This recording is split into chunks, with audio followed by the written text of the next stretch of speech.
Alright, everybody, let me know if you can hear me or not.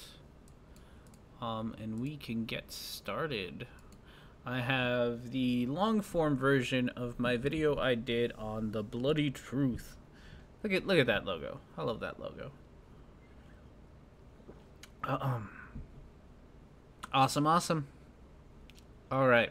Let me know how the volume on the video is too. I noticed in the last live stream that I did that the video was kind of louder than I was, so I can sort of tweak that a little bit if it's like, if you're feeling like it's too loud. So let me know. But let's get started. The bloody truth. His video I did entirely because he actually came to me. He came onto one of my videos and told me, he came into one of my videos and showed me this video or linked me to this video, and it got sent to my spam, and I was like, oh, some flat earther. I guess we'll watch his stuff. And we did. So here we go. We're going to talk about Foucault's pendulums. Lots of fun. If I actually click on the right spots.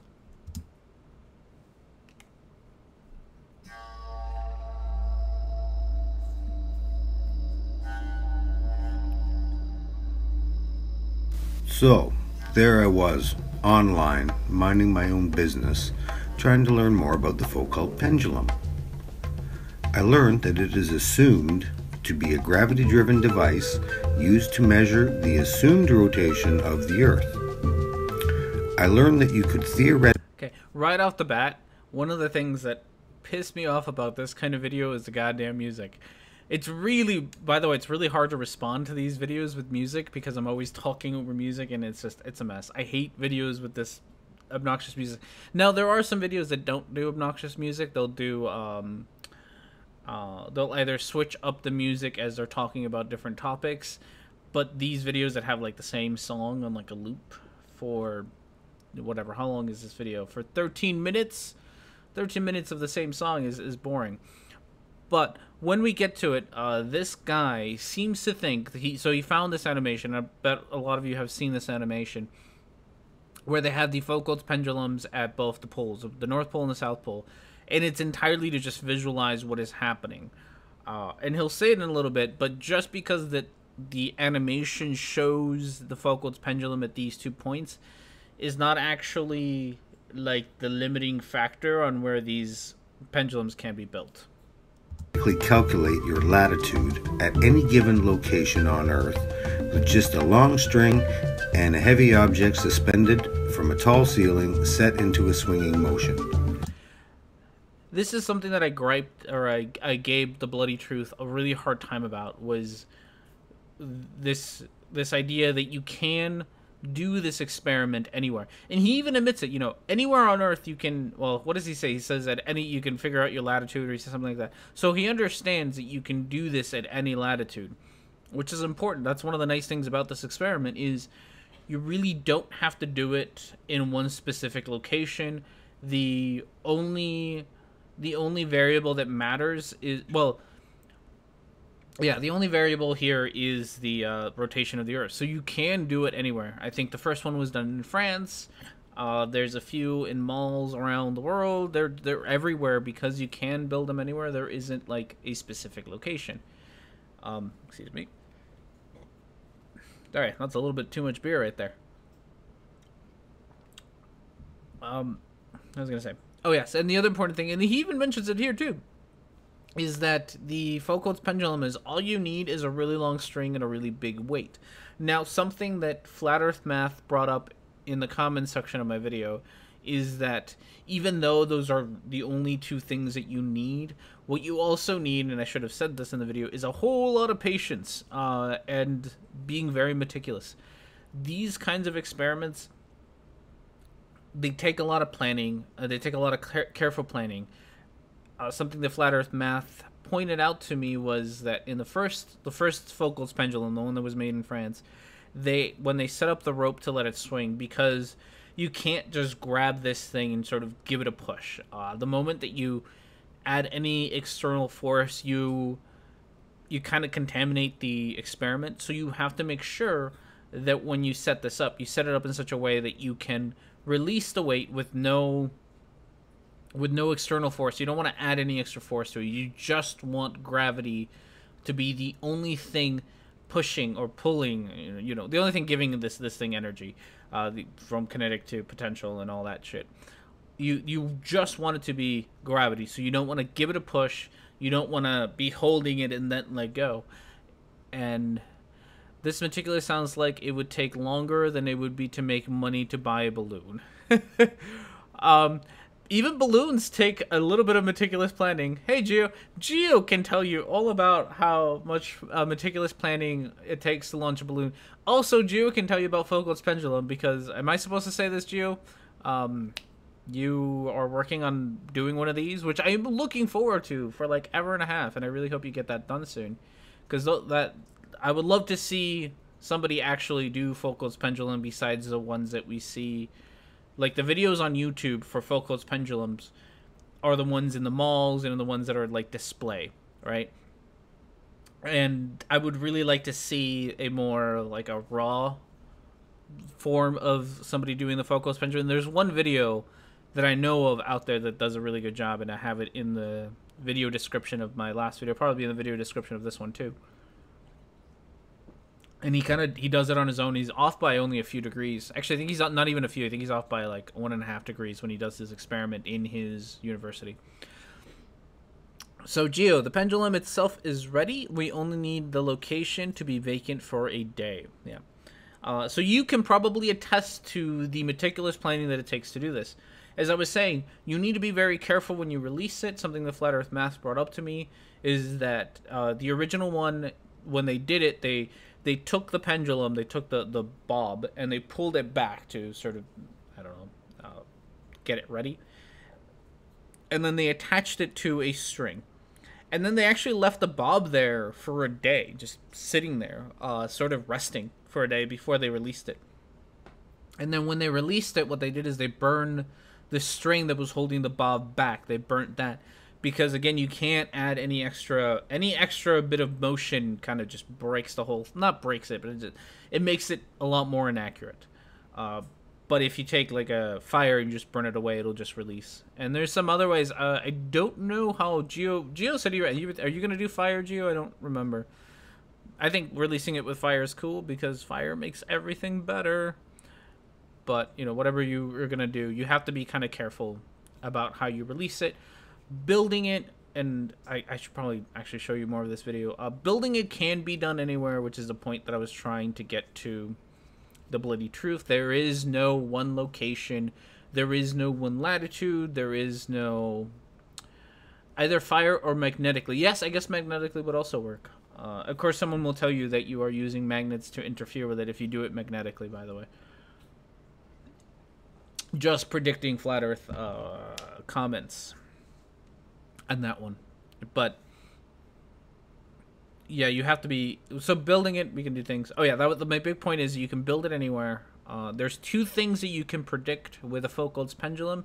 You can either, if you know your latitude, you can predict its precession, and if you don't know your latitude, you can predict your latitude with the precession. So those are kind of the two things that are predictable.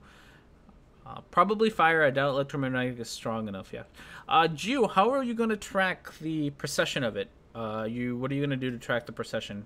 Because I know the one that I've seen, they kind of stuck like a almost like a tiny little brush at the bottom of it, and it went over a little bit of ink, and it made a precession pattern on just a big piece of paper on the ground, and then they measured the angle from the beginning of the first mark to the last mark on that. So I don't know how you're going to do it, but if you could tell us, that'd be cool. But yes, these things do take planning. These are not this isn't your what do you call it? Your baking soda volcanoes. These actually do take a little bit of planning, and messing them up is difficult. So that is a kind of a caveat about that. The pendulum has a laser in it, and we place a scale with angles under it so we can trace it. Ooh, that's kind of fun. So that'll be pretty cool. Oh yeah, and I guess the other thing that you need is a watch of some sort, or a clock, or way to time the procession. The biggest problem with building these, well, not the biggest, but one of the biggest problems is the reason that you need a really tall building and a really heavy bob, a really heavy weight, is because you need this to last as long as you can make. You need to last the swing to last as long as you can. With air resistance, even inside of a building, you probably want it to go for as close to an hour as you can to get the most accurate results. You can, I suppose, do it with less, but it just becomes more imprecise and harder. Like, you have to measure really small degrees at that point, and keeping it going longer makes reading this a lot easier. So hopefully soon we'll get to see geos. I'm really looking forward to that. I say theoretical because, like almost everyone else in this world, I do not have the means or the security clearance level to build a very tall structure directly at the North or South Pole to conduct an unbiased experiment to make a conclusion for myself. So 2 things that this asshat does. The first is that this experiment, at least on the South Pole, somebody linked me in my video about how this experiment in the South Pole has already been done. Of course, the problem with that is this old flat earth canard, where unless you do it yourself, it's not real science. Like, they don't believe it unless they themselves have done the experiment. Of course, this only applies to Earth's rotation and the size of the Earth. They will gladly accept all science that talks about medicine and stuff. They'll gladly go to the doctor, and they will gladly go take painkillers and antibiotics, and they will gladly get, cancer treatments and surgeries without ever doing any amount of medical research themselves, and they won't fucking bat an eye at it. But the moment that somebody proposes an experiment for the shape of the Earth, they better be able to do it themselves, or it just doesn't count as a real experiment. Oh my goodness, that is a long name. If he's a man and she's a man, I'm humongous. Golf clap for that one. The video is way looser than your voice. Is way louder? The video is way louder. Okay, I can fix that. That's what I was asking about earlier. You will turn that down a little bit. I turned that about halfway. Let me know how that is, because I noticed it in the last hangout that I did that I was doing that. A weak laser on the pendulum and the video camera would make measurements easy. Just measure the movement of the peak of the swing. Yeah, that would also work.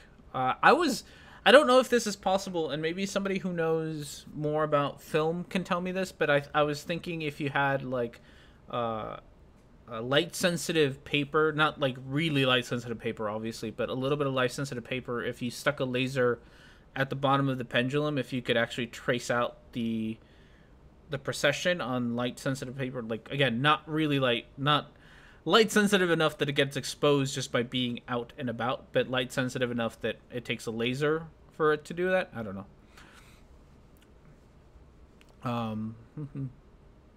Yeah. Okay. So that would be how I would do it. I think that would be a cool way to do it. I know I've seen it done, or there's a video of an old physics kind of lesson where they do this with sand, like a bob is filled with sand, and then there's a tiny hole at the bottom, and the sand kind of leaks out a little bit. So as it's swinging, it kind of leaves a trail of sand. That's also cool. Like, there's lots of ways to do this, which is kind of the point. This isn't a one-way experiment that can only be done one way in a certain place, which this asshat seems to think that you have to only do it one way. But you can do it wherever. It has been done in the South Pole, as someone has told me in the comment section of my video that people have done this in the South Pole. I think they had to do something funny with the I've recently been told that you can't have an open flame in Antarctica. I don't know, but you can't apparently. So they had to use like a electricity kind of catch to burn the to burn the cord holding the bob back. Instead of using an open flame, they had to use a spark or something to burn it, or singe it so that it got weak and left or whatever. So it has been done in the South Pole. It probably has been done in the North Pole. I don't know exactly which one, but it can. And then the other thing, of course, is this stupid security clearance. You don't really, from what I understand, and I do have one friend, Geistview, who is unfortunately not here because he's in Antarctica, who has told me a whole lot about it, about how you could do it in how easy it is to actually go to Antarctica. It's not that difficult. Doing it at the North Pole would be a bit difficult. Is that just because there aren't any big buildings that sort of house this? I don't know why it would be difficult. Don't know much about the North Pole. I know the South Pole has, research stations and stuff, so they have big buildings where they could house something like this. I can imagine that the North Pole doesn't. But again, this experiment is not. You don't have to have this experiment just in the North and South Pole. This is an animation to show you the effect. This isn't the actual one. You have to build a platform in the middle of an ocean. Oh, okay. South Pole red tape. Yes, and there is actually a lot of red tape. The post that I saw about how they did it in the South Pole, they actually did talk about the red tape they had to go to. Yeah. Damn those assholes. It's not red tape. It's that the Illuminati or the Freemasons or the reptilians don't want you to go do this experiment at the South Pole and prove that the Earth is flat. Or they just have a crap ton. They do have a lot of regulations, from what I understand. But you're not restricted to just doing this experiment in the South Pole. The only restriction is the amount of patience you have to find the adequate space for this. Shadow government, yes. That shadow government always getting in the way. Oh, for fuck's sakes. There we go. I learned about the Elias effect as well. This is a measurable effect on Foucault pendulums during a solar eclipse. Okay, that's bullshit, but we'll talk about that. Sean Spacer and Rudy Giuliani ruining everything. They are assholes. Actually, I don't know much about Rudy Giuliani. You can assume that he's an asshole. They have regulations because otherwise idiots would go over there and die because of the cold. That is probably true.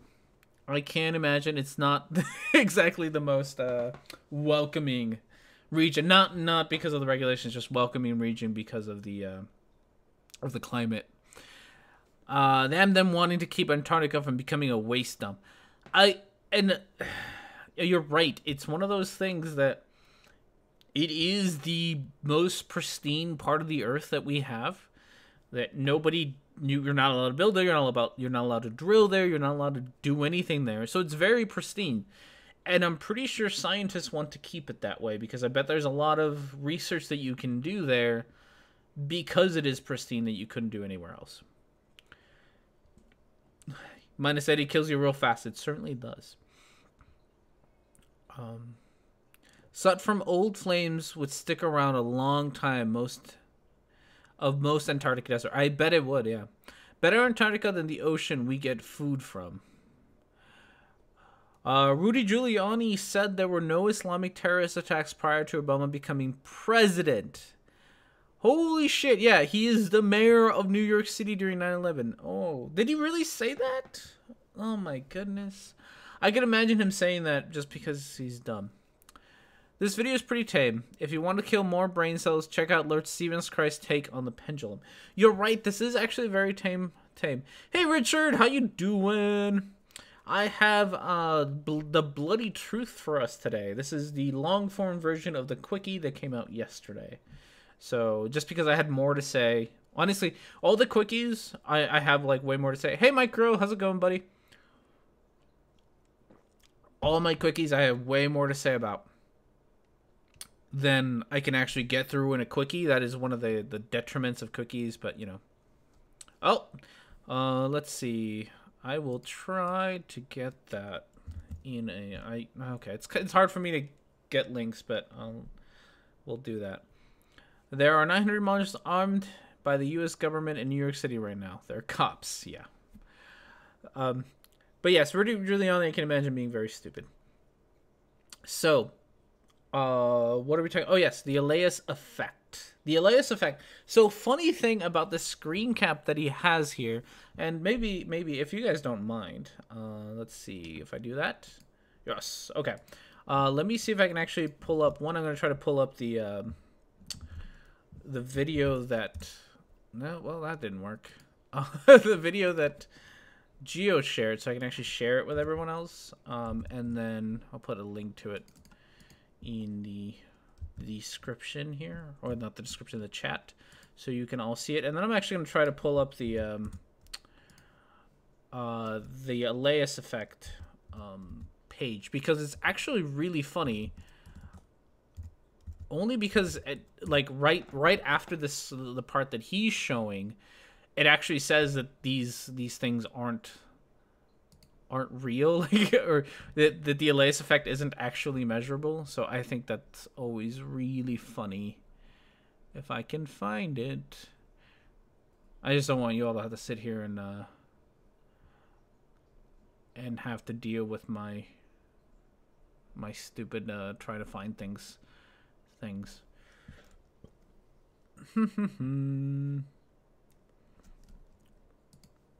Elias effect, sorry.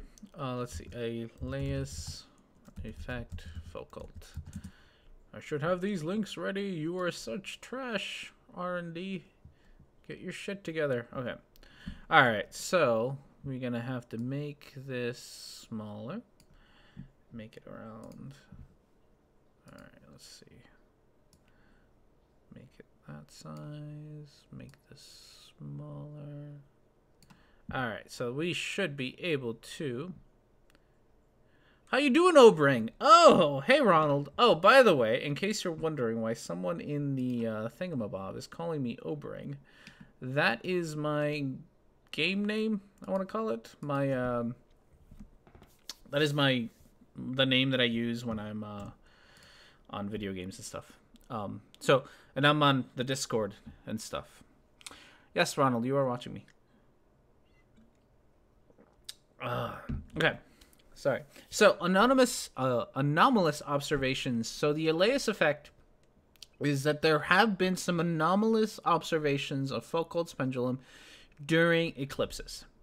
And so this is the section that he's showing you in the video, which is where it talks about it, and they talked about some of the reasons why, some of the hypotheses that people are having, the dates where people saw these anomalous, this anomalous effect, and then right past that it says inconclusive or negative experiments. So this is inconclusive. We have seen this phenomenon, and we have absolutely no idea why it happens. It's really that simple. So, and it's only happened, I want to say, a couple of times, right? It's only like 1 or 2 times, maybe 4. It really hasn't happened all that often for us to entirely dismiss Foucault's pendulum, just because there's been like 3 times where it's kind of been a little weird. What that tells us is that maybe we need to do a little bit more research into why it's being a little weird, rather than looking into or dismissing it just because of this. So, I live in Oregon. In the 100% totality, a little over 2 minutes. Any ideas on what I should try to film? If you have a solar filter, I would actually try to film the eclipse. I think that's the best thing to do. I don't think you have enough time to actually set up like a proper Foucault's pendulum. Otherwise, I would say you should do that. But honestly, if you haven't actually seen a total eclipse before in your life, I wouldn't even bother to film anything. Because sitting there and watching it through your camera is going to be lame. Actually sit there and enjoy it. I think that's going to be better. You have a telescope. Oh, that would actually be kind of neat. Is your telescope... Okay, if you have a solar filter for it, that would actually be pretty cool. I know that Anthony Riley has kind of put his flat Earth... what do you call it? His flat Earth status on the line on this eclipse, so that's gonna be pretty fun.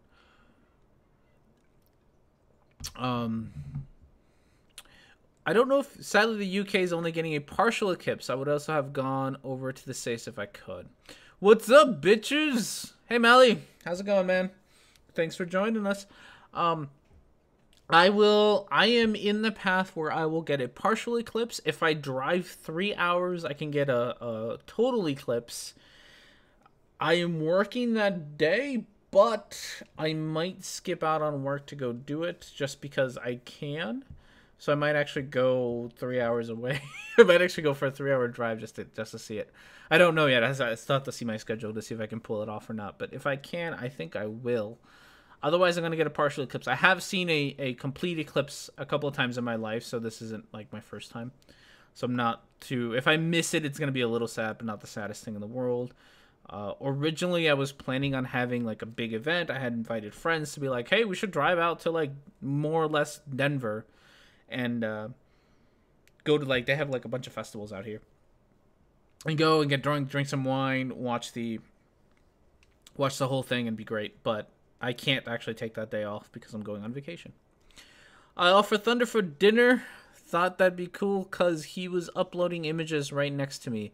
Oh, that would be awesome. I would love to meet Thunderfoot. Thunderfoot is legit one of my favorite YouTubers ever. He is really, really close. Oh, sorry. He's just, I have so much respect for Thunderfoot. I really wish I could ever meet him. That would be awesome. Are you close to where Red is going? I don't know where Red is going. I don't think I am. I know I've talked to Red about this, but I don't remember. A ton of places I would close. A ton of places are closing, and I think I would, if I owned a business, I think I would close. I don't, I'll have to talk to Red. I don't know where Red is going. No, I'm not close to him. Do you know where he's going, Micro? I don't know. I know I've talked to Red about it, but I think we decided a long time ago that we're not going to be in the same area. I am thinking about going down to Florida in November for a SpaceX launch with Red. I might do that if I can swing it with my job. I'm heading up to Oregon to take photos and videos. 2 cameras, 1 telescope, and a telephoto lens, and 2 GoPros. Jeez, you're going crazy. I'm going to just let them film other than pulling the replacing the filters. Yep. I work for a college dealership. We're closing. Nice. I think all business. I think all businesses will close. The only thing that's kind of sad is my wife can't. She's kind of working that day. Otherwise, I would love to drag her out of work. Maybe she can call in sick. But we're going on vacation like 2 days later for 10 days. So we're both kind of we're already both taking a crap ton of time off during probably the busiest times in both of our jobs. So I think we're already pissing off our bosses enough. Think Red's going to Georgia. That makes sense. Staying on the East Coast, I think Tennessee. Yeah, he's somewhere in the South Coast, yeah. Yeah. Tennessee is not the East Coast at all. It's somewhere in the South, which makes sense. If Red wanted to come up to near me, it would be a couple of days drive, and I think they're much closer places. I'll be in North America in January. Calgary in Canada, though. Oh, North America. Oh, I don't know where Calgary is. I am relatively close to Canada. I'm a good day drive from Canada. So if you ever make it down, if you ever want to make it down to the States, let me know. All right. So yes, this anomalous thing is bullshit. Is all. Pendulums have been reported to deviate from their plane of oscillation in various odd ways and directions, but not always. I'm not going to... So Micro, we don't actually break up the U.S. in, like, logical ways. Like, there's the East Coast, which is, I want to say, like, 10% of the U.S. coast is the East Coast, and that's it. And the same thing with the West Coast. The Midwest is, like, most of it. The South is everything besides, like, Arizona and Nevada and California, even though they're the South. We're not very good at breaking up our country into legitimately good ways. It's a fucking mess and a half. Hey Paranor, how you doing, man? Yeah, we got nothing. Who's Canadian? Me Canadian? Am I Canadian? No, I am not Canadian. If someone is asking that, I am not American. Well, I'm American now. I'm American by government issued Americanness. I was not American by birth. Oh, Paranor's Canadian. By the way, Marty Leeds, who's all sorts of things, will be. He's Canadian. So is Orphan Red. So you have good company there, Paranor. But no, I am not. I am Mexican by birth. I am an American naturalized citizen at this point, and I live in the Midwest of the U.S. So that's where we're at. Bloody Truth says something, and I didn't even know. With the details of the reports, you all can search that online with a couple of keystrokes for yourselves. Yes. And even here, he shows that little inconclusive and negative experiments, which I love that he kind of shows a little bit of it, but fails to actually talk about it, because after these experiments or these anomalies were first seen, of course, like every scientist was like, "Hey, we should try this out," and then they did, and they really haven't found anything conclusive. So, because we have nothing conclusive, the best thing to do right now is to be like, we don't know, and that would be the honest thing to do instead of being like, Foucault's pendulum is crap because we have inconclusive evidence.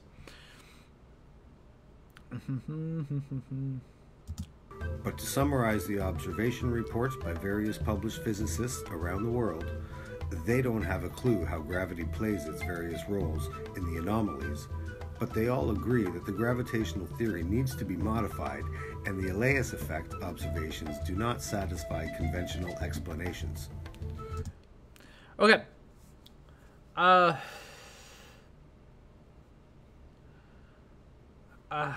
This guy, I don't know if he thinks that like all of things need to be set up. Oh, I got things. Why did you why did you mention the brainless one? There, you have a lot of flat earthers up in Canada. Sorry. What's with the music? I don't know what's with the music. I don't know. It's yeah. His wiki is while. Is he on the wiki while in the jungle temple level? I know. I complained about this earlier. I don't.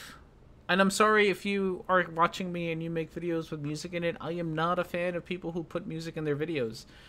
Very seldom is it actually appropriate. I've seen a few where they sort of change the music depending on what they're talking about, and then it's more dynamic and it makes sense. If you're just putting music in the background, it's just kind of weird and lame. I'm sorry. R&D, your accent has never come across as strong. I wonder if it was mixed a bit. So, my accent is weird. I was born in Mexico. I speak Spanish fluently. I lived in Wisconsin for 8 years. I lived in California for a crap ton of years that I can't even count. And now I live in Nebraska. So I have sort of weird quirks from all of those. My O's sound more like the O's if you live in California. I say pop a lot instead of soda, which is a big contention in the States. I am a pop kind of guy because I've lived in the Midwest for so long. So I will say pop a lot. I have a weird accent just because I've lived in a lot of places throughout my life for many years. So that's why my accent is kind of weird. Missed the start. What moron and spew are we hurting our brains over? Today we are talking about Bloody Truth, who is the guy who I did my quickie about. Peruvian music with a giant guinea pig should show up any second. Yes. I feel like this would be very appropriate in the Aztec level of GoldenEye. For those of you old enough to have played GoldenEye. I add very low music to disturb jump skip sounds. Yes. So I actually, when I first started my YouTube video, my plan was to actually not be a cat with a bow tie. That came by later. My first video I actually recorded with my face and everything, like on a face cam. Then I noticed that when I was editing, I had to do a crap ton of jump cuts, like way more than I wanted to. And I hated it, and I looked stupid, and I didn't like it. So I cut the face cam out, and almost one of the reasons that I don't ever show my face is because I use my avatar to hide the fact that I have to do a lot of jump cuts because I suck at reading scripts. So I entirely understand that. Flat Earthers in Canada. Arthurman is one of them. Low. Yeah, have fun with that, Mark. Yeah. I think You Lose Horn is apt for Flat Earth videos. That's probably true. All right, R&D, you have something close to U.S. standard accent. I neutral Californian. Yes, I do have the Californian thing down. That's about it. I do, like I said, I say pop quite often. That sort of is a dead giveaway that I'm not entirely from California. And there's a few other Midwestern quirks that I have. I know I had it like out here. Out here in the Midwest, I stand out because I say fireflies. Out in the Midwest, people say lightning bugs. So I stand out in the Midwest in that way. There's a few other quirks that I have. If I showed my face in the video, I'd probably lose subs. Oh, you're not that bad. You're not like Red's Rhetoric bad. No, I don't actually. I've never seen Red's face, so don't take don't take my word on that one. Okay. So on we go. I will come back to the Elias effect problem in a few minutes.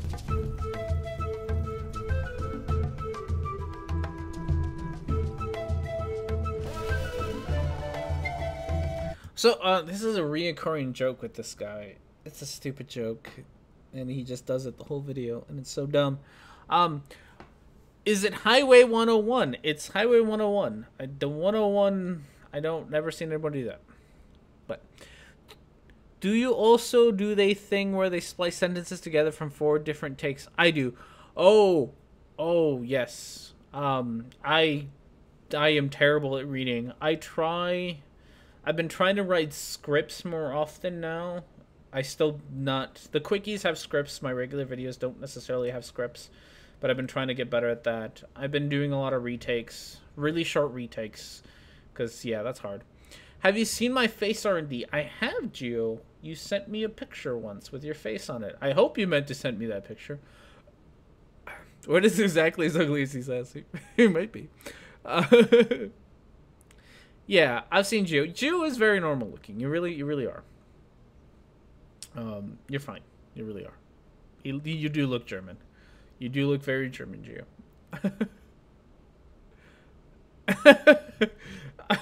I'm not sure if you look exactly like your profile picture. But, you know, whatever. I am not from Northern California. I am from Southern Cal. Well, I'm from Santa Barbara, California, which is about as northern Southern California as you can get. Like I'm from the border of what you would consider Northern California, and then after Santa Barbara, it's all kind of empty space before you get into Northern California. I'm the most northern Southern California city, but I'm not. I don't consider myself from Northern California. I never met a beautiful person until I left Texas. I can imagine that Texas would be a problem. I can't imagine that would go over well. I have seen Red's face. I regret every time I close my eyes.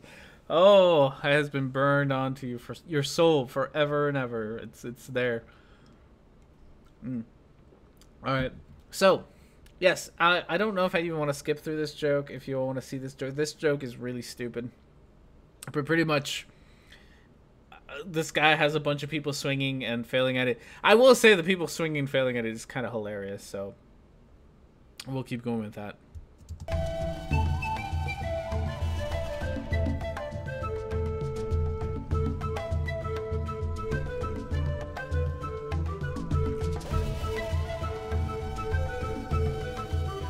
Ooh, see, that's gonna hurt. That's gonna hurt. So my problem with his jokes is it just fucking goes on too long, and he's got like 6 or 7 of these jokes in his whole video, which I feel like this guy has no comedic timing whatsoever. This would have been funny if he did it like twice, like short bursts, but he does it way long. So, during my quest for knowledge about the Foucault pendulum, I think I might have stumbled onto a couple of tidbits of insight into the inner workings of the Foucault pendulums that have been used for scientific study and research and are currently in operation at universities, museums, and major shopping centers worldwide for almost 7. So, Robert, I will say, I didn't fucking even listen to this. Gonna have to rewind it because I was paying attention to chat. Robert, I haven't lived in California. So, I lived in Wisconsin for 8 years. Then I lived in California for 2 years, and now I live in Nebraska. So, take that for what it is. I don't know. This is way harder than a balloon. You mean to set up a Foucault's? I hope we're still talking about setting up a Foucault's pendulum. Yeah, the guy who hit himself on the table. That's got to be painful. I can't. Oof. Wait, this guy said a thing and then I didn't listen to it. So now we're going to listen to it again. Thank you guys for distracting me and making me listen to this guy some more. That have been used for scientific study and research and are currently in operation at universities, museums, and major shopping centers worldwide for almost 7 decades. Okay, 7 decades. You've moved around so much as me, as I'm a military kid, R&D. Yeah, I'm not a military kid. I went everywhere. That's all. He did say he was searching for knowledge. Apparently he failed rather miserably at that. But yes, so he found something very important about the last 70 years worth of focal pendulums. Dun dun dun. It's actually not all that impressive. Also, the first Foucault's pendulum was built in, oh fuck, I forget. 1855? 1856? Whatever 166 years ago from today was when the first Foucault's pendulum was built. So he has discovered something from the last 70 years about an experiment that's 166 years old. So that that tells you a whole lot. If he's a man and she's a man, oh my god, that's the thing. I had to fight bureaucracy for 6 months to get permission to launch the balloon. Yes. Fuck it. I have heard that you're not allowed to launch balloons in the States at night. I'm not sure if that's true, but I've heard that complaint before. I have moved 3 times, and each time it has been shorter and shorter. Yeah, I'm very bad about. I'm very bad about moving. I think right now, the job that I have right now is the longest that I've ever had a job. The longest I've ever had a job at the same place. Because I switch jobs a lot and I move around a lot. So I'm actually settling down for once, which is, I'm starting to get antsy because I've lived in the same apartment for like 3 years. I'm like, it's time to get a new apartment. I'm wondering what Mole opened 70 years ago. Oh, yeah. More importantly is what he finds out is that these pendulums are like, I don't know if they're computer controlled or electromagnetically controlled. Either way, 70 years ago, electromagnetically controlled is... I don't know if the technology existed to do that. I honestly don't. Maybe somebody who's better at history can tell me that. Job sucks, quit. Yeah, I did that a lot.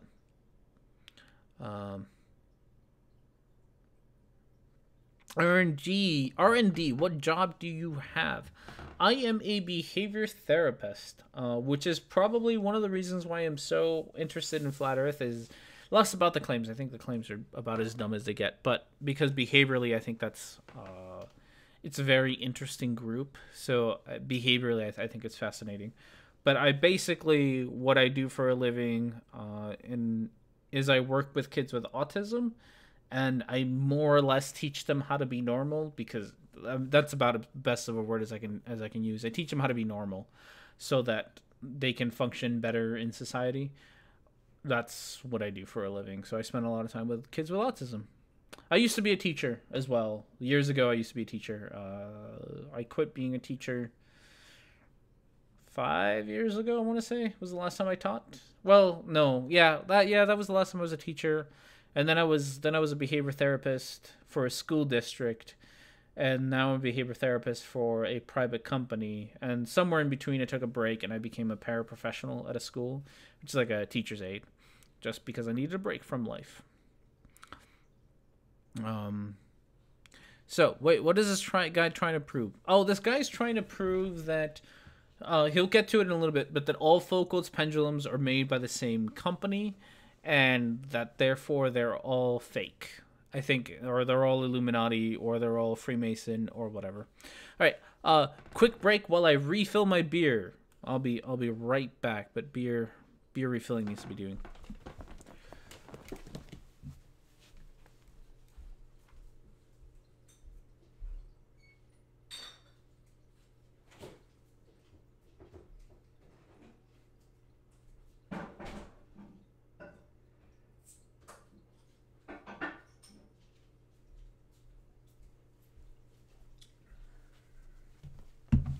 All right, got a new beer. Yeah, beer. Is it a Pibsweiser Pilsner? No, it is a Imperial Oatmeal Stout by Lucky Bucket Brewing Company, which is about not down the street. It's like a couple of miles from where I live. It's very dark. A lot of coffee flavors, very coffee tasting. It's like 10% alcohol, so I tend to get a little wasted when I do these things. Beers equals 21. I am. As I said to you once, I have a cousin with severe autism. Respect to anyone who works with them. Well, thank you. It's an interesting job. I like it. It's an interesting job. I don't want to be a dick, but it's not the job that I would like to have. I would actually like to. I went to college to do a lot of writing. I have an English degree, so I would like to do writing again. But I am apparently good at my job, so it's kind of hard to leave it because I am really good at it. So I just do it. I do it, and it's fun. I have had some great experiences with kids, so that also helps out.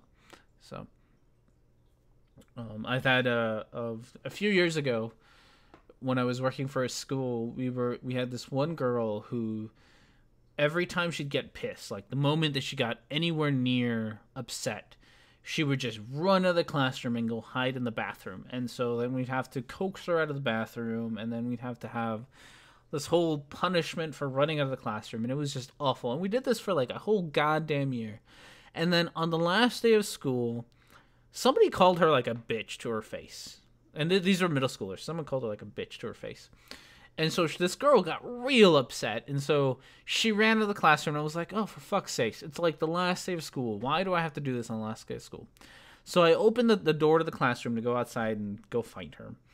And I look around the corner and she's sitting next to the door. She's just like plopped herself down next to the door and just stopped. And she like actually stopped herself.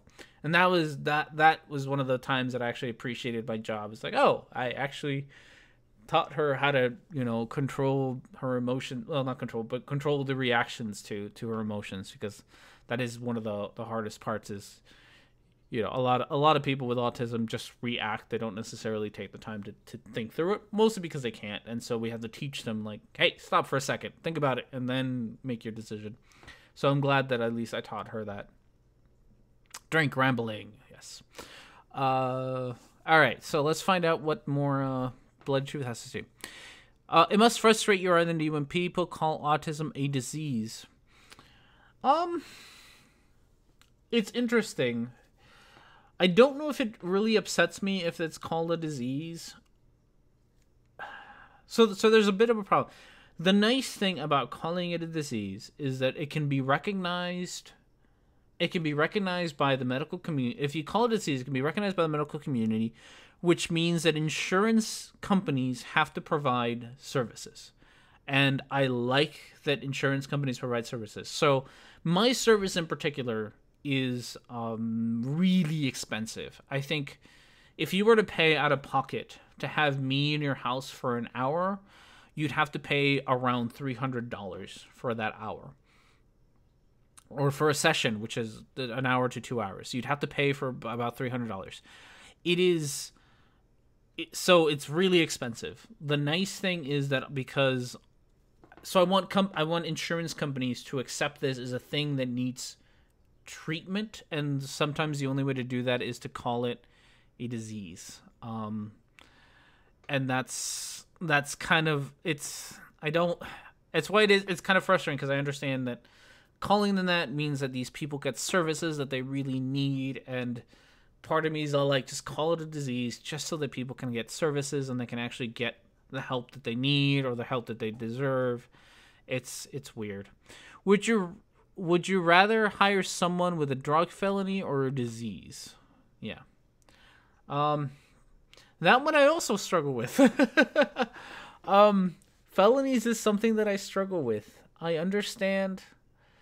So felonies, I feel like if you'd actually gone through and sat and done your time, that you should be given a second chance. Like you did the part that was required of you to do. So I really do not like the fact that a lot of apartments and jobs just are like, we're not going to give you a job because in the past you've made a mistake. I don't like that. I think that's stupid. A disease, again, I don't, I guess it depends on the disease and depends on the job, but that's kind of my opinion about that. I got caught, did time, and paid fine, and was still fucking labeled. Yes, I do think that that's really stupid. My wife is a property manager, so she actually has to turn down a lot of people who have felony records. And she tells me about this stuff because she meets a lot of these people, and I think that that's bullshit. I think denying somebody the ability to rent something because they made a mistake in the past is bullshit. Like 6-7 years ago, I had to hire an aide, a para for myself. I had to hire an aide. And one of the guys that I interviewed, I talked to, and he had gotten arrested when he was a kid. So he had a criminal record for tagging. And he was very open about it and told me about it. The guy was nice. The guy did I was impressed. And honestly, I didn't even care about his criminal record because, you know what? If you've done your time, you did your community service, you sat in prison, whatever. You deserve to have that. You deserve not to be judged for that anymore, especially after you've done your time. Of course, in the U.S., that's the whole point of prison, is not to rehabilitate you or to atone. The whole point of prison is to, put you to sort of brush you under the rug so that people can't see you, and so that we feel better about ourselves for sticking people in prison, and I hate that.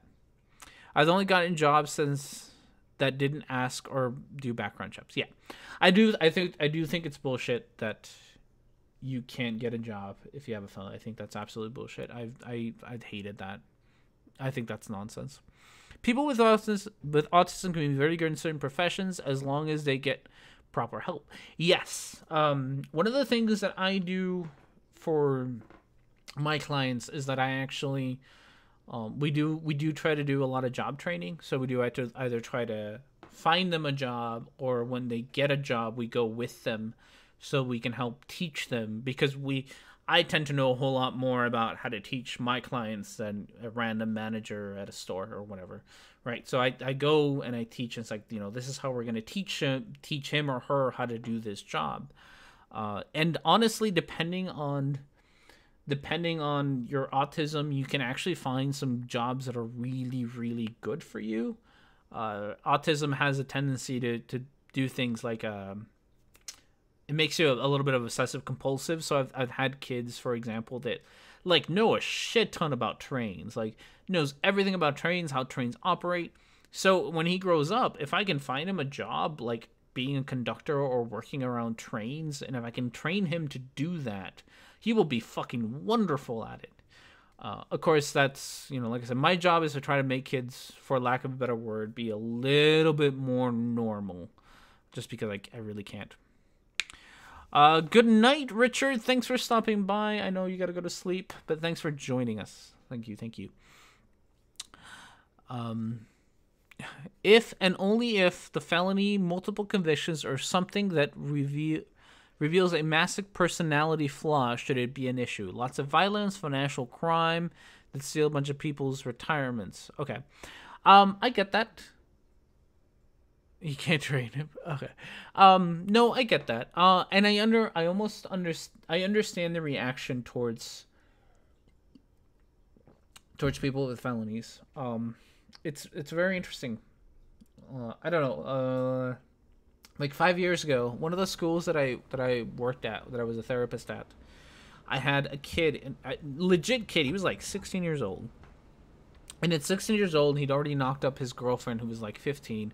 So he had a kid, and he had already been to juvie because of pot, which is already stupid enough. This is in California. It's already stupid enough that he'd been to juvie because of, excuse me, because of pot.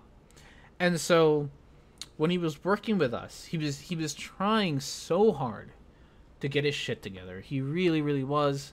He'd always starts about he'd always tell me about how much he wanted to be around his kid, and he really wanted to be part of his kid's life. And then he got caught with like the smallest, like a dime bag's worth of pot while he was out and about, and he broke his parole. And because of all of this, even though he was making progress with me, he still had to go back to juvie, and that kind of shit is bullshit. Like, I've seen way too many people dragged back into prisons or back into juvie or back into jail for really stupid shit, even though they're trying to get their act together. And I think that those kinds of actions, when we take them, really, they help promote helplessness. So there's this thing in behavior analysis. So I do applied behavior analysis. That's what I do. That we call learned helplessness. So if you sort of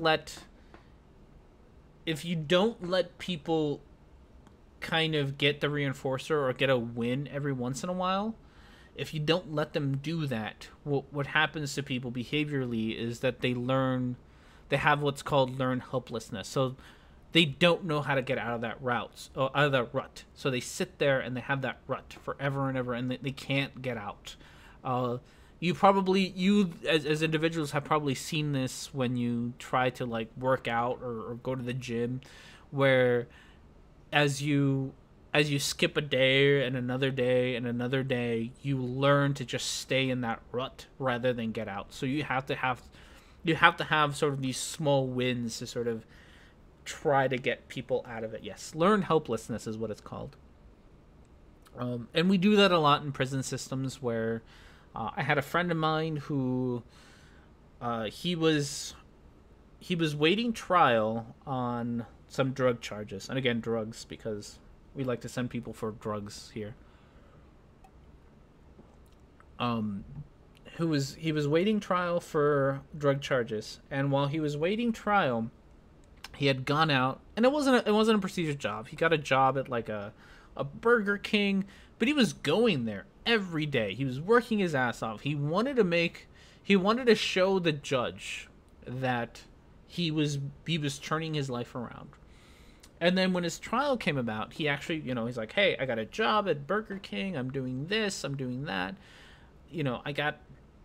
I'm doing really well." And the judge was like, "No, fuck you. I'm going to make an example out of you." And he had to spend another 6 months behind bars, which is just complete bullshit. It entirely discourages you from, like, he thankfully it didn't discourage him. He's out and he's back at finding a job, but that kind of thing discourages you from trying to get your shit back together if the last time you got your shit back together, it didn't matter. Hey, Gio, thanks for stopping by. Have a good night, mate. We'll see you next time, man. So yeah, so that's my take on prisons. I'm not a big fan of the U.S. prison system at all. I think it's very broken. I am very, very happy that states like California and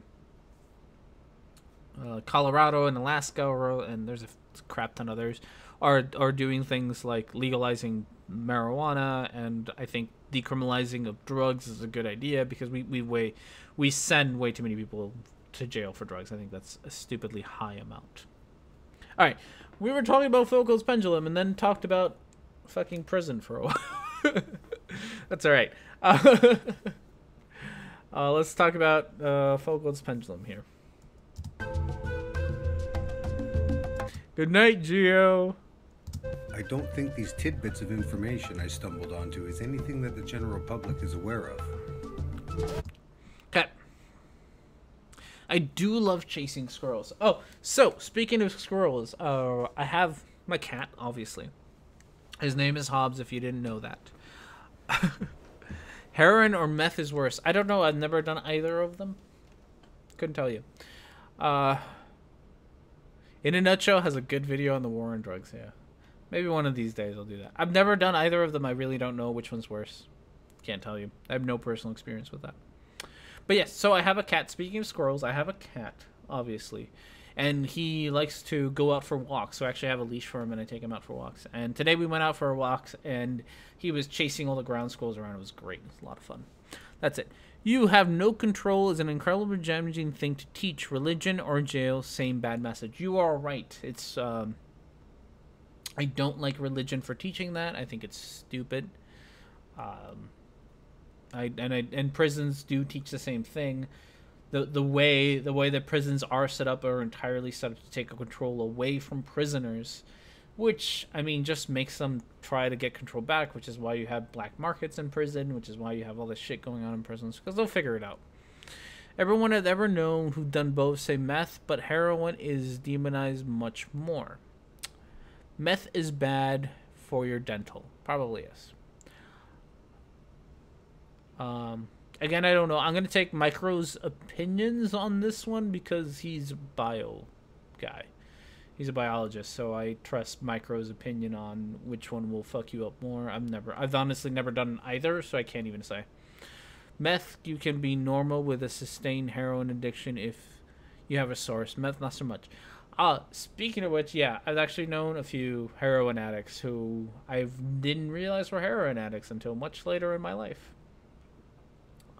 They do, yeah, as long as you can actually, as long as you can hold a steady job and you can pay for it, you really can get away with it.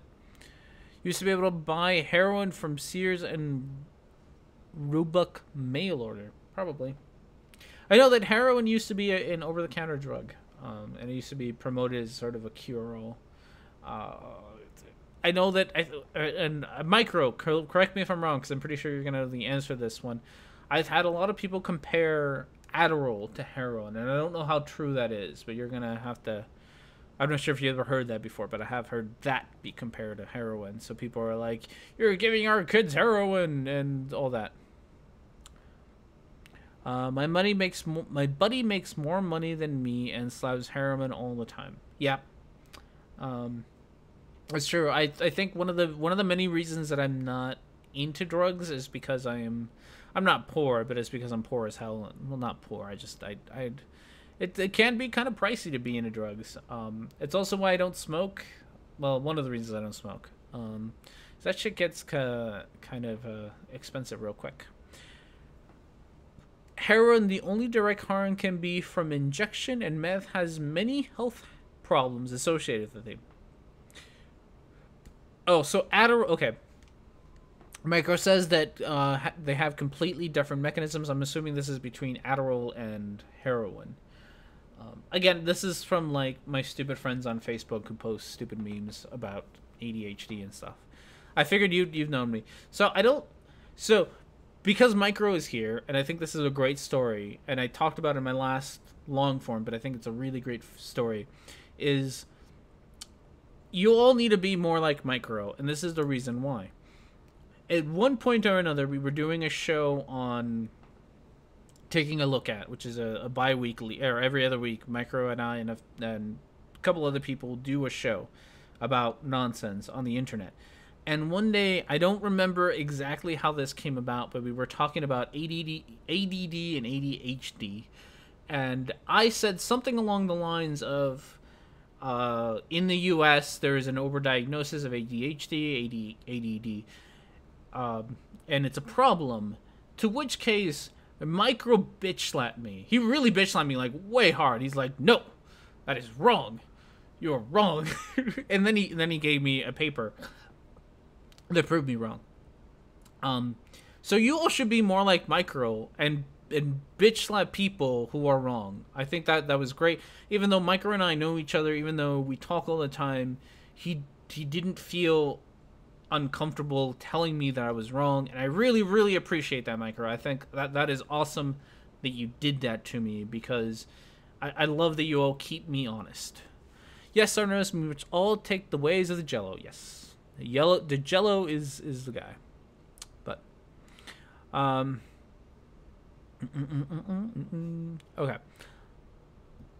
So, sorry, I'm taking a sip of my beer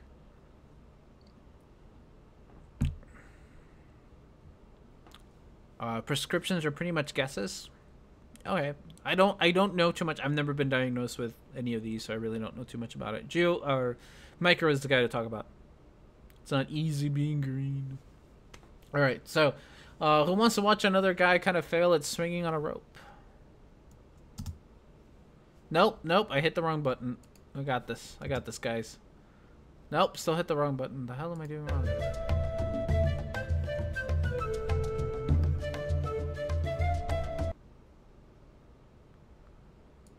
Uh-oh. Was that me or was that you guys? What died? Did the sound die here? I thought it would be a good idea to start from the... Okay, this guy's funny. Oh, I love that. Oh. Medicine is interesting as passive layperson talking.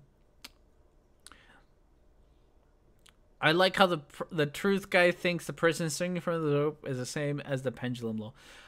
I don't think he thinks that, but I will say that he's kind of... it's a joke, and I'm going to give him to him. It's a joke, but I mostly give him a hard time because it's a dumb joke that he keeps doing. Okay, good. I'm glad the volume is working. It seems to be cutting off on my headset, so it's probably on my side that it's the volume is cutting off. So there was a bit there that I couldn't do it. Yeah, he is implying it. I give him a sly on this one because it's legitimately a joke. It's better than a lot of other flat earthers who do more slimy things. So as far as slimy things go, he's kind of low on the totem pole. It's supposed to like jism. So that's just me. Finding the exact med takes work, but it's worth it. Probably. I'm not much. I haven't been on many meds my whole life. I know I took a Lexapro for like a year and a half for depression. So I entirely understand that. I've been on all of them and they didn't work for me, but that's because of other issues. Yeah, actually prescribing medication, I feel like it's more of an art form and less of a science sometimes, because you really just have to try things and just hope to the best. Richard, taking bikes from qualified Micro or someone like Pissy Pete, for example. Tough choice. And now, who do you think is more qualified? Pissy Pete or Micro?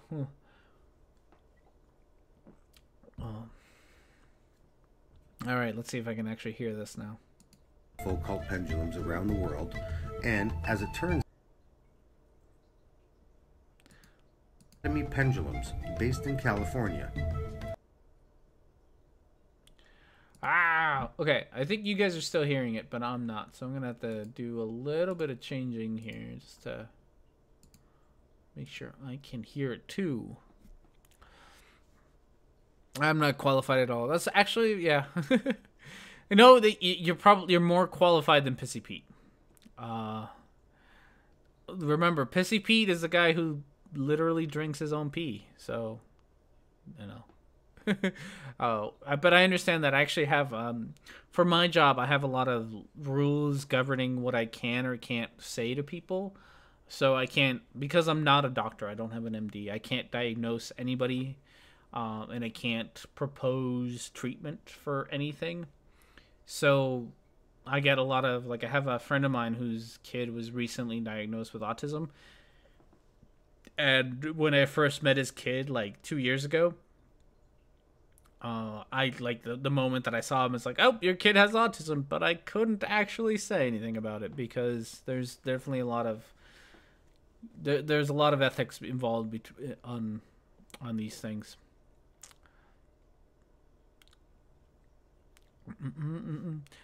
What do we got here? I'm still shocked that I'm still shocked that there's a flat earth movement. Yeah. Movement, sorry. That there's a flat earth movement. Yeah. I am too. But this movement has existed since forever, and it will probably never go away. As much as people want to be like, yeah, it's dying, it'll never entirely go away. People will always gravitate towards this. My hypothesis is that people really like feeling special, and people really like having special knowledge, and so they like to embrace these kinds of things because they get to have special knowledge that the rest of us don't get to have. They get to be woke while the rest of us are still sheeple. Everyone is an idiot. It's just a matter of how much of an idiot. Very true. I now have what I will put on my grave, except that I probably won't have, or a tombstone. What I will put on my tombstone, except that I probably won't have a tombstone. But besides that, if ever I have a tombstone, I want that on it. The Flat Earth movement is now mostly conspiracy driven. I think it was always conspiracy driven. I don't think it was ever driven by anything else. It's kind of a slippery slope of like, so I think Jism talked about this once, how before he was a flat earther, he was a 9/11 truther, and then it just sort of starts, it just starts snowballing. Like once you're into one conspiracy, you get into another conspiracy, you get into another conspiracy, and then before you know it, you're a flat earther. And then if you get past that, you're even beyond a flat earther, and you're like, no, the Earth is like rectangular shaped. It's not the circle shape, and like it just keeps going. I think Mr. Thrive and Survive is now a rectangular earther, whatever the fuck that means. But yeah, I don't think flat earthers will ever go away. As they will always be a marginalized part of society. They will always exist because of what I said. I think because of what I said, which is that they want to feel special, they want to have special knowledge, and so they will cling on to any and all conspiracies that'll make them feel like they know something more than the rest of us. The Earth is donut shaped and it's tasty. Yeah. So I don't think it'll go. So let me know. I'm sorry I had to keep pausing this video and I don't know what he said. Oh yes. So so Bloody Truth found a company that makes pendulums for like display and stuff, and he found this list of pendulums that they built, and according to the Bloody Truth, they have built like all the pendulums for the past 70 years, which is false, but we'll get there. All right, I'm gonna let you guys talk because I have had like 1.5 beers and I now have to go take a restroom break.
Alrighty. Let's see. Got the chat back up. Alright. So we got all sorts of shapes going on.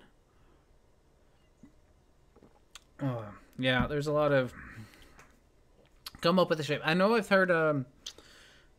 heard somebody say that the Earth is Mobius, like a Mobius strip.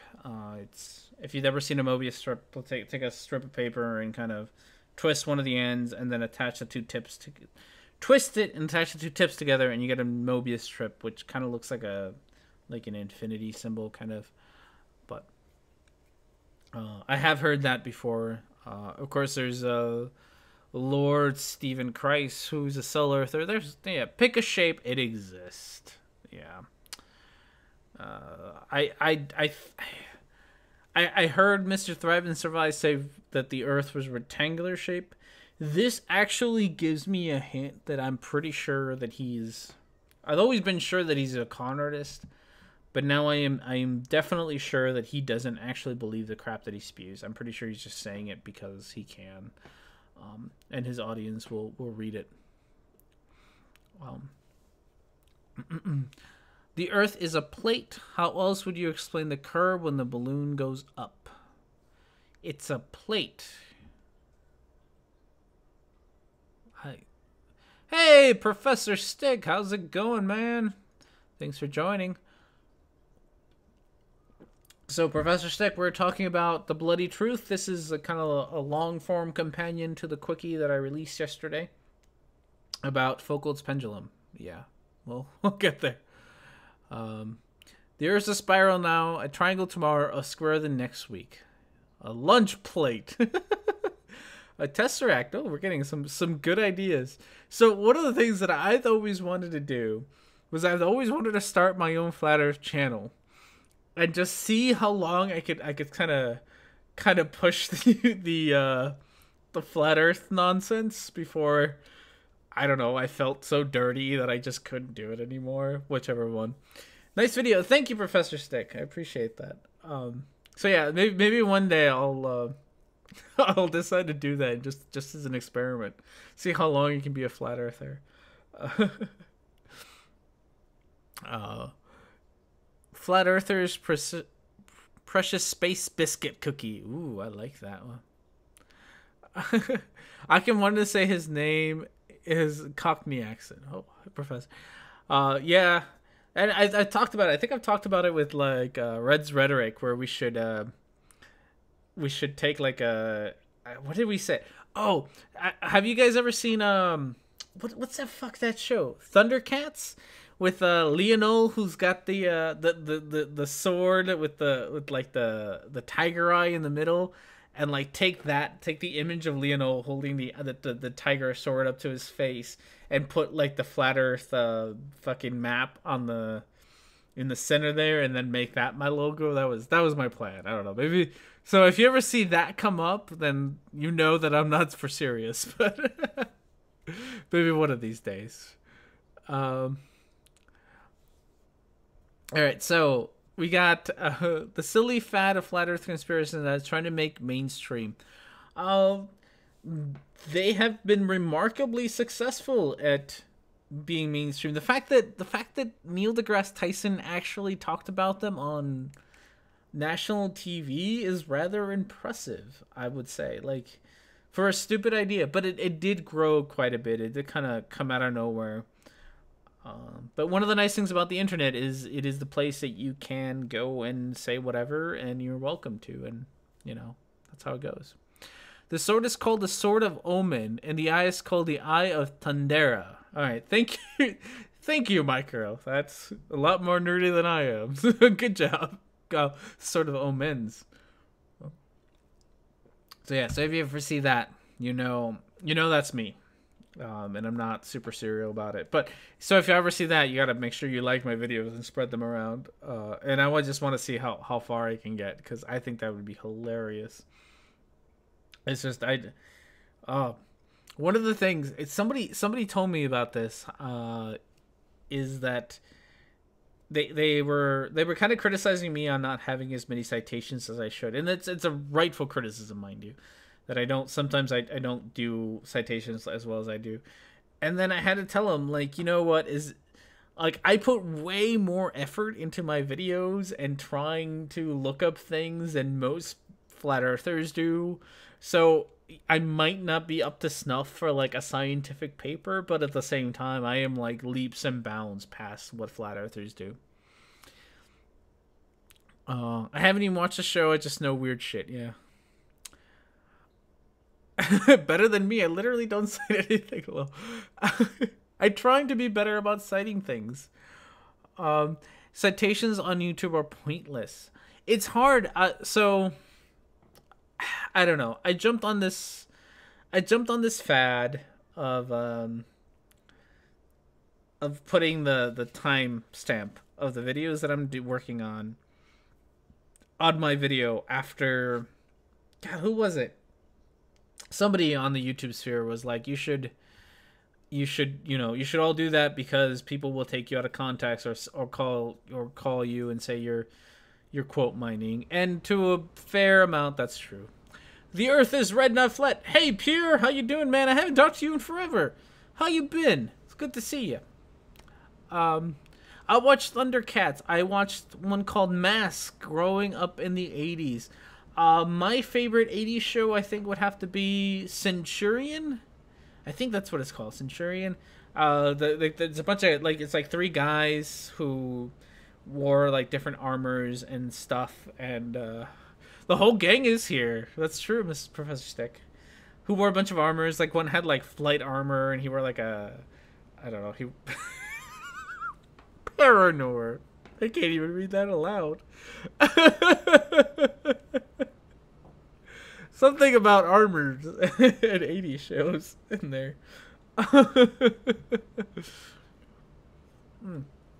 Yes, thank you all for coming and watching the show. But yes, that is my favorite 80s. Centurion is my favorite 80s show. I am not a Transformers fan, as we get there. You're welcome. Thanks for the laugh. Alright, so something about this video. I haven't played this video in like 20 minutes. Something about this one company being the only company that makes hey, it's the Undoomed who's not undoomed. How you doing, man? I saw you at some other one of my things. Oh, Pure Carbon. Yes, you probably don't know this. This is a show now, I guess. I don't know. I don't know what do you define a show? I'm trying to do these videos as a longer version of the quickies that I am doing now.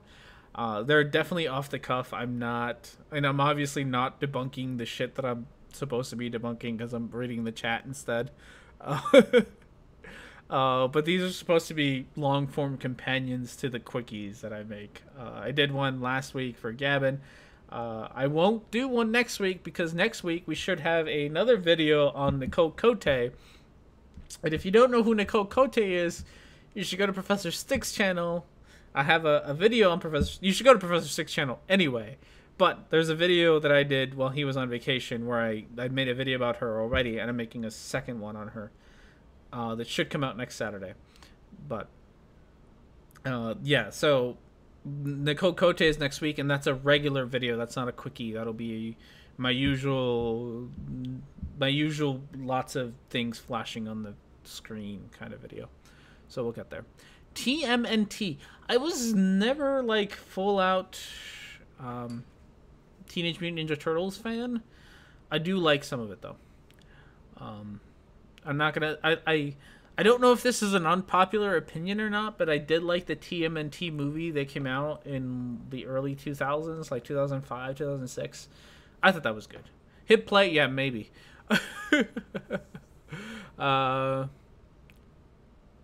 Yes.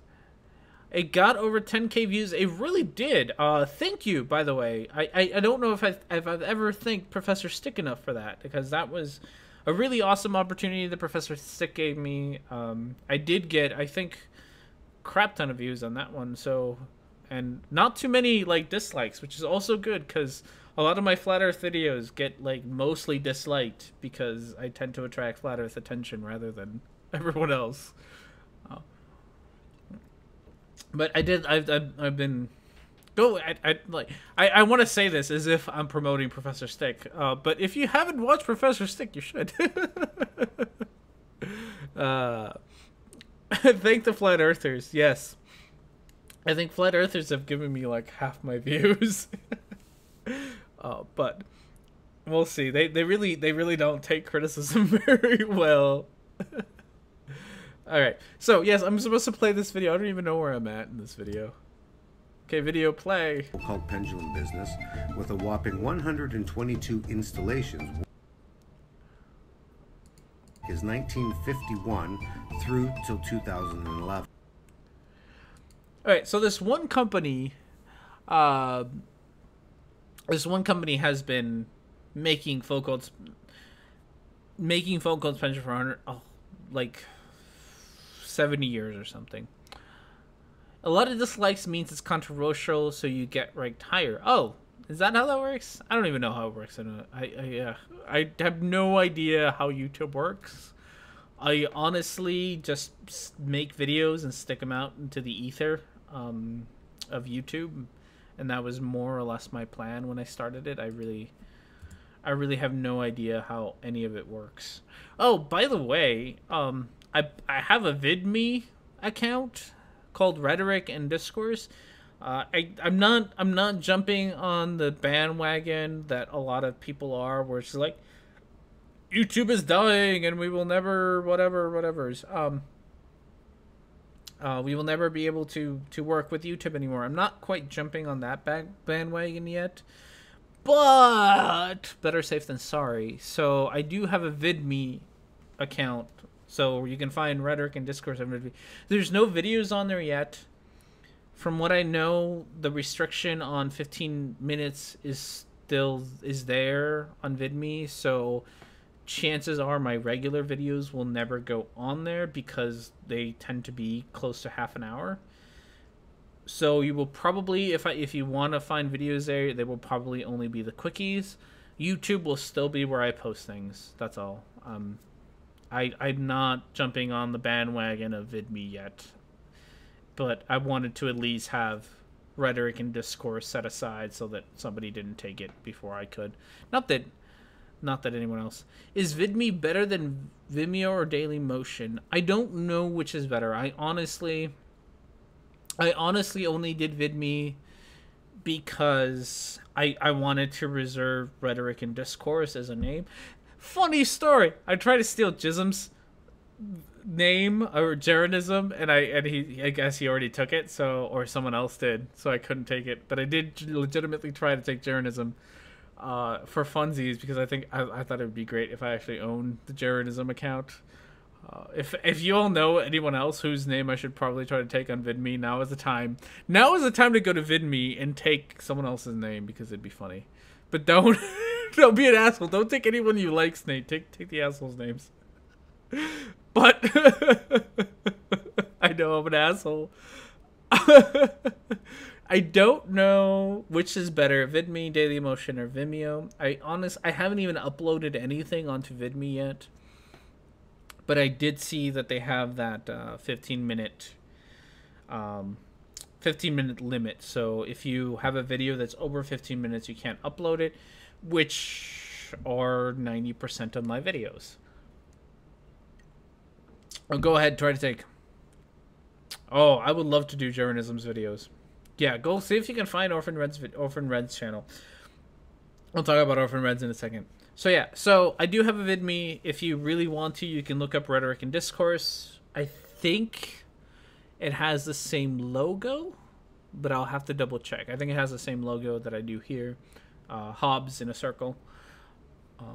And I'm gonna start uploading my quickies on there just as a placeholder. And if YouTube ever it just becomes horrible to work with, at least there'll be like another place. But I don't actually plan on jumping over to VidMe anytime soon, so you can still count on me being YouTube. Okay, Jeranism or Orphan Red. So Orphan Red, if you didn't know, she's got a second YouTube channel, and I don't remember the name of it. But she's got a YouTube channel that is not dedicated to Flat Earth. It's dedicated to other nonsense. So if you ever wanted to hear other nonsense from Orphan Red, that is what you got. I subscribed because of her cat. It got my attention. Oh, yes. Oh, Professor Stick. So I fucked this up. And now I remember. So you did your 10,000 video, or your 10,000 subscriber special, and you asked for questions, and it didn't occur to me until later the question that I should ask you, and now it has. So I'm going to ask you now. Um, fuck, marry, kill. Jeranism, demarble, G-Man. I'll give you a second to figure that out. But that's my question to you that I didn't get to ask you because I'm dumb and I don't think of questions until afterwards. YouTube goes to shit to the point that I have to move my stuff. I'm going to put it on Dropbox and set the bigger link. Or homing pigeons. Yeah, I don't. So I don't really make money off of YouTube. I have a day job. This is a hobby. If it ever becomes a job, I think I might be more cautious, like the people who are switching over to VidMe. But for me, it's a hobby, so it's never gonna happen for me. I want to check out the second Orphan Red channel. Oh, okay, Professor Stick. So, fuck, marry, kill. And your options are D-Marvel, G-Man, or Jeranism. Those are your options. So, I'll let you think about it and get back to us on that. Yeah, so this is a hobby. This isn't my job at all. Anywhere near my job. I do this for funsies, just to keep myself entertained. And if I ever became my job, I might have a different opinion of it, but it's not my job. So my opinion right now is I'm going to stick to YouTube because it's hell of easy to stick to YouTube. It really is. It's integrated into my Twitter. By the way, I have a Twitter. I'm not sure if I should even recommend that you follow me because I don't use it enough, but I do have one of those. But like it's kind of, it works well. I get to upload videos that are longer than an hour. Streaming is easy, all that stuff. So I don't want to switch to a different platform, but I've seen a lot of YouTubers switch to a different platform. I don't know if I don't know. So my name is on VidMe. That doesn't mean that you should go over to VidMe and be like, no, that's where you're gonna find my stuff. I won't be. So, by the way, Marco, if you want to check out Orphan Red's video, she does have one on free will. And not that you should check it out because it's really stupid, but her thumbnail for that video is her, like, sexily sprawled across her bed. Which, honestly, just for the thumbnail is worth watching. She never does that in the video, but the thumbnail is, like, her sexily sprawled across a bed. So, take that for what it's worth, but that's one of her thumbnails. As annoying as G-Man is, at least he's not gone down the flat earth rabbit hole. That is true. I guess that is better of G-Man than anyone else. G-Man is all sorts of stupid though. So I don't know what to do about G-Man. I feel like G-Man is a couple of YouTube videos away from being a flat earther. He just hasn't seen those couple of flat earth videos. All right, Rich. Oh, you're talking Richard. Okay, so let's actually. There was something about this guy. Fuck, what was I talking about in this video? Oh yes, so Bloody Truth has found this one company that makes Foucault's pendulum, and apparently they've been making them for like 70 years, and they made like 150 of them or something over the last 70 years. And so, for whatever reason, Bloody Truth now thinks that all Foucault's pendulums are made by this company, which is entirely false. So, Flat Earth Math actually got me onto on the wiki for Foucault's pendulum. There's actually a list of all the Foucault's pendulums that have been built and been made, and it's way longer than 150. So this whole thing is just bullshit right off the bat. This one company does not make all of them. And then it gets more important later on when he claims that all of them are electromagnetically controlled and all that. So, and I'm sorry if I kind of pause this and restart it, but for whatever reason, the audio isn't going to my headset. I don't know why. It just isn't. It was going before, but it isn't. So I'm sorry. There are more pendulums installed since 2011, but there is. So I'm pretty sure it is still a monopolized industry. To keep the pendulum tech talk with the public. Didn't mean to do that. Accident. Sorry.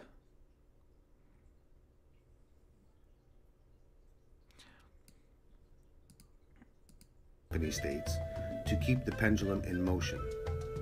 That's right, a carefully timed kick to keep the pendulum in motion. Okay, so here's the crux of and I skipped a bit because honestly I don't care. This guy's kind of an idiot. But so here's the crux of his argument is that first, this one company has built all the Foucault's pendulums in the world for the last 70 years, which is wrong. They haven't. And a Foucault's pendulum can be built by anybody, anywhere on Earth, with just a weight and a really long rope on the clock, and you can build one of these things. It really isn't. It takes a lot of patience, but it's not. You don't need anything special besides that. So it's utter nonsense. To top it all off, he's talking about these pendulums that are built for like malls and museums and stuff. So these pendulums are made to demonstrate something that has been observed like 166 years ago. Like, this isn't new.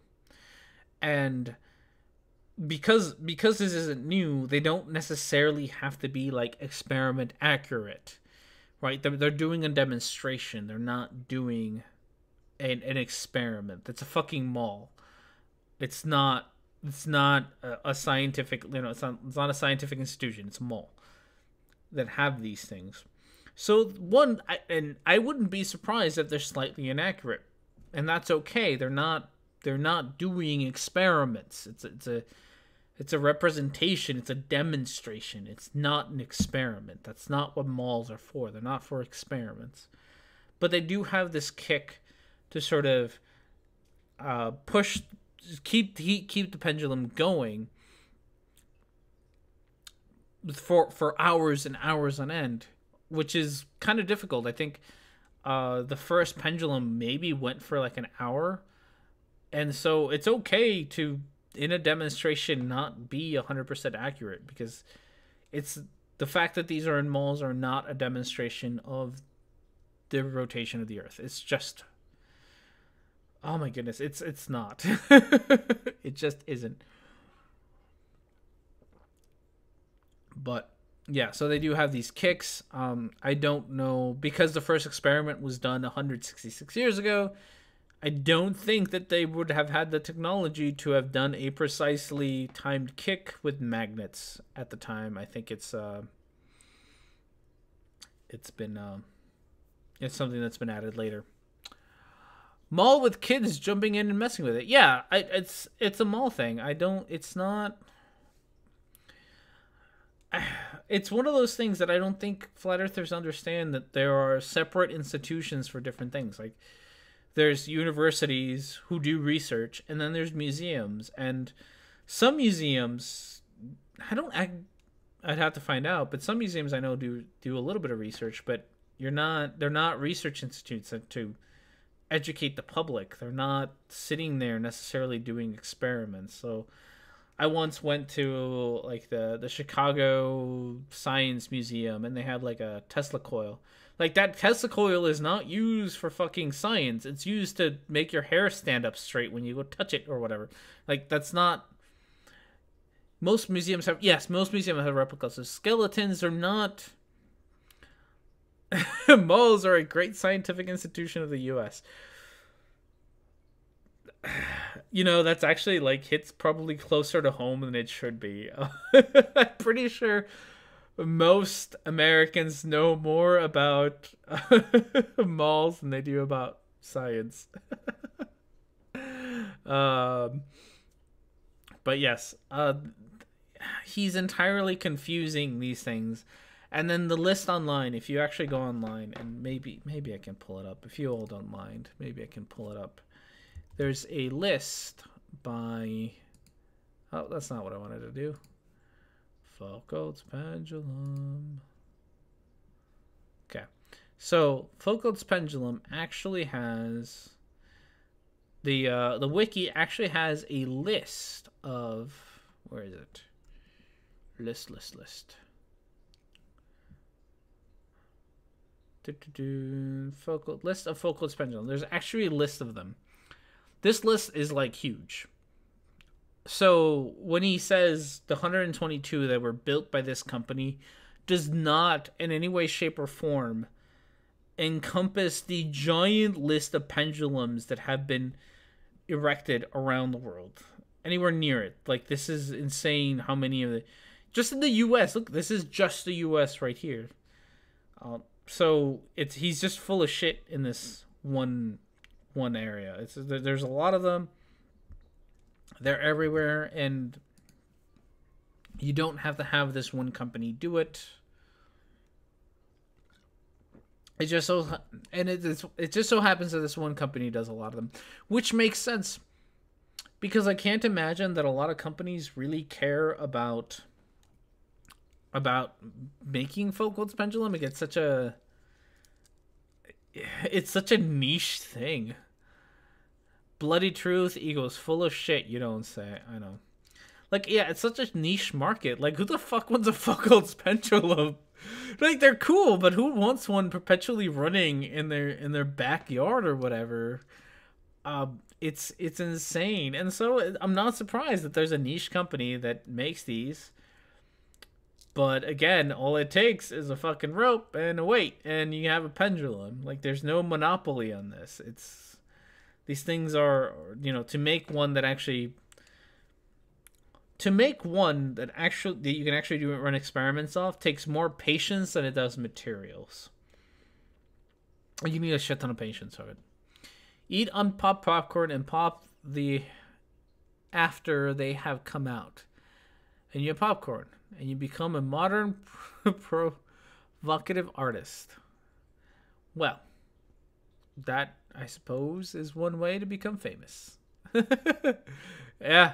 So if you have one, there's the website, Academy Pendulums. You can have one on your own. They only cost like $6,000. This stream is perfect for someone waiting.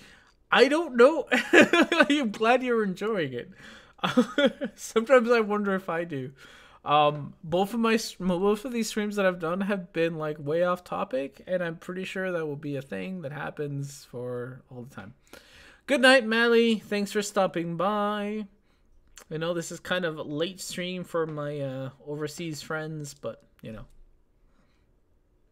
use it as a swing. Yeah, it'd be like a very slow moving swing. Well, that'd be kind of cool. Yeah, there's a lot wrong with this, but yeah. So for a reason, this R&D's focus pendulum is swinging wildly. Yes, my focus is not. You all are a great distraction, which is okay. I love that you all distract me from what I'm actually doing.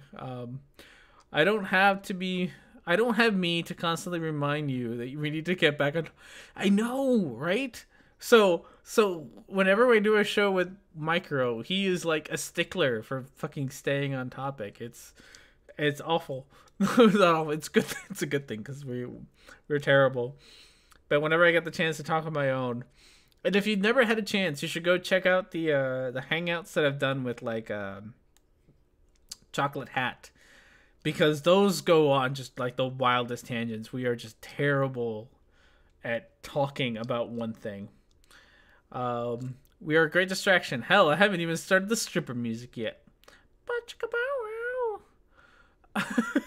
And it all goes downhill from there.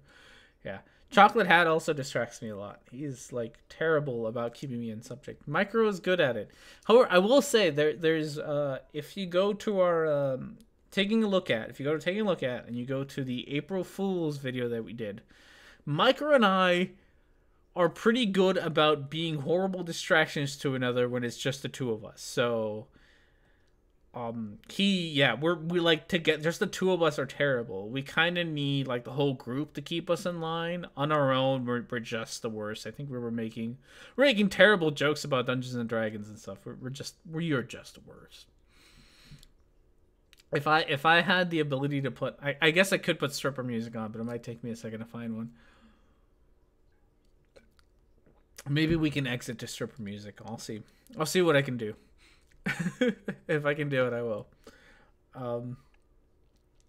But yeah, so let's see if we'll get a little bit section more here, and then the stream will have to end in a little bit.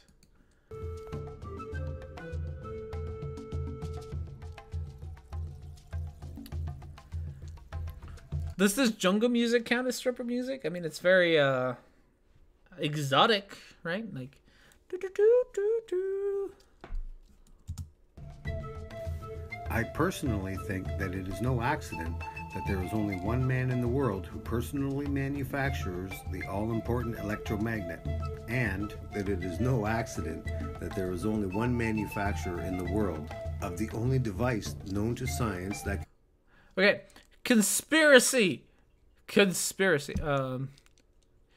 I thought this was a normal stream until people started suggesting I put a stripper music. Whoops. Okay, I'm gonna try to find stripper music.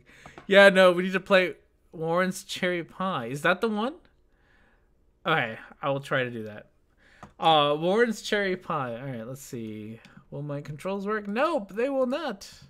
Okay, Warren's Cherry Pie, and this is where I get tagged on the internet for looking up naughty things. Well, let's see if I can make sure that I can still read the chat here. Let's see. Yeah, it's all a conspiracy. Yeah, my streams apparently are mostly nonsense. Yeah, it's ending soon. We're gonna go off to Warrant's Cherry Pie here, and that will be our outro, if I can get it. So this is thank Jared for this. Jared suggested this song, so this is our outro, because I'm trying to keep the streams at 2 hours because I could probably be here all night, but I have dinner and a wife to attend to, both of which need my attention, honestly. Oh, I don't care, YouTube.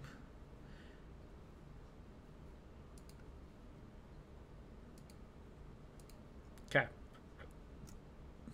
You should be able to hear it.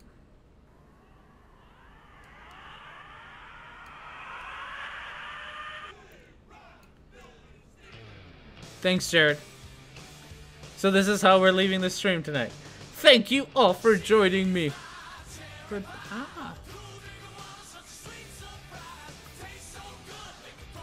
Okay, I'll play it again in a second. But so thank you for joining me, everybody. We will. I would say we have a stream next week, but we don't. We don't. I will have hopefully, if I can get my shit together, I will have a regular video next Saturday, so keep an eye out for that on Nicole Cote. And then after that, I am going to try to have unless she's on Cam Girl. I don't know if she is. So after that, I don't know if I will have a long form stream because I'm going on vacation and I might need to pack, but I'm going to try to have a long stream after that. And then after that, I'm on vacation, so there will definitely not be any streams. So no stream next week, but go find me on Taking a Look At with Micro. That should still be a thing. We're going to try to make it a thing next weekend. So yeah, next weekend, no stream with me. Go check out Taking a Look At. And with that, we will say...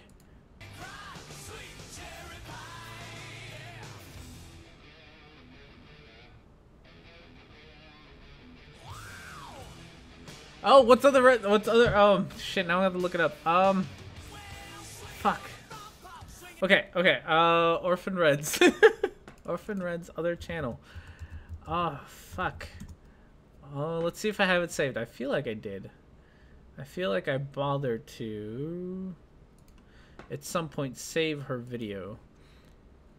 It's called something really weird and stupid. Nicole Cote.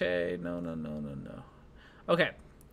Oh, my goodness. I didn't realize how hilarious of a name she has. So, if you are really in the mood to check out Orphan Red. You can find Orphan Red at I Hate Scientism. That is her other channel. Yeah. I don't know. Yeah. Good luck with that. I will say, like I said, her thumbnail for her latest video, which was like 4 months ago, so maybe she's abandoned this. Her thumbnail is her spread across a bed, so depending on how attractive you find Orphan Red, might be right up your alley there. So, good luck. Again, thank you for joining me. I will see you all not next weekend probably, but the weekend after that. So, have a good weekend, you all. Thank you.